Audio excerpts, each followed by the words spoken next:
Mighty God and Almighty God, the divine identity of Jesus and the Father. Is Jesus Christ truly God? The Bible leaves no room for doubt. Jesus is called Mighty God in Isaiah 9:6, and in Revelation 1:8, he declares himself to be Almighty God. But here's the astonishing truth. The Father is also called Mighty God and Almighty God. How can this be?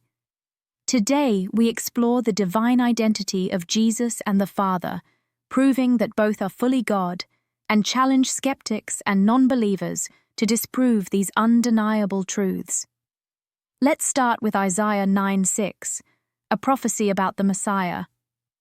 For unto us a child is born, unto us a son is given, and the government shall be upon his shoulder, and his name shall be called Wonderful, Counselor, the Mighty God, the Everlasting Father, the Prince of Peace. Here, Jesus is called Mighty God.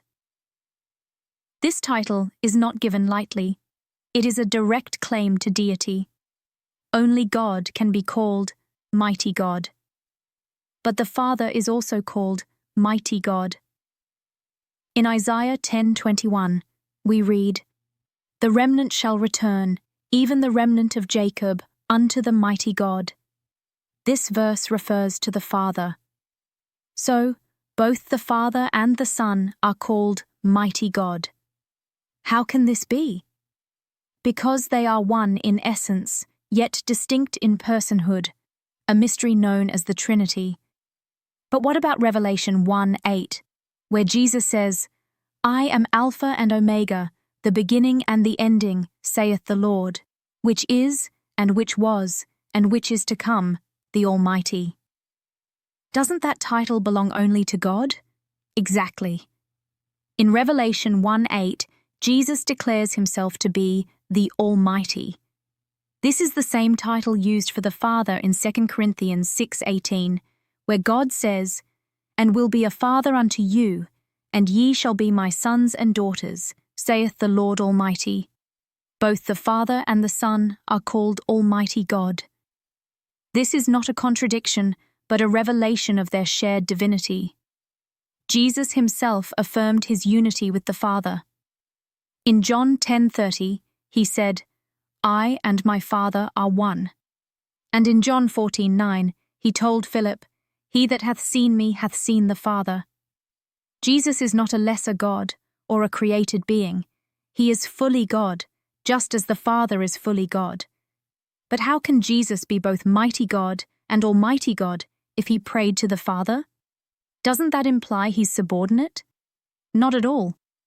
In his humanity, Jesus prayed to the Father and submitted to his will, but this does not diminish his deity.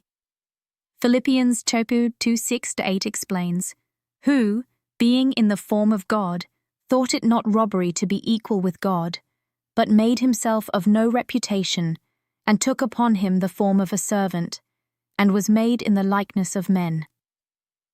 Jesus temporarily set aside his divine privileges to become a man, but he never ceased to be God. The Bible consistently affirms Jesus' deity.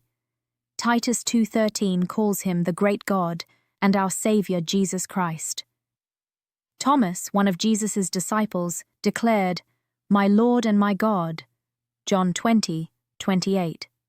And in Hebrews 1:8, the Father says to the Son, Thy throne, O God, is for ever and ever. Jesus is not just a prophet or a good teacher, he is God. To the skeptics and non-believers, disprove these verses. Show us where the Bible contradicts the deity of Jesus Christ. The evidence is clear. Jesus is mighty God and Almighty God, just as the Father is. They are one in essence, yet distinct in personhood, a mystery that reveals the depth of God's nature. Embrace the truth. Jesus Christ is God, yesterday, today, and forever.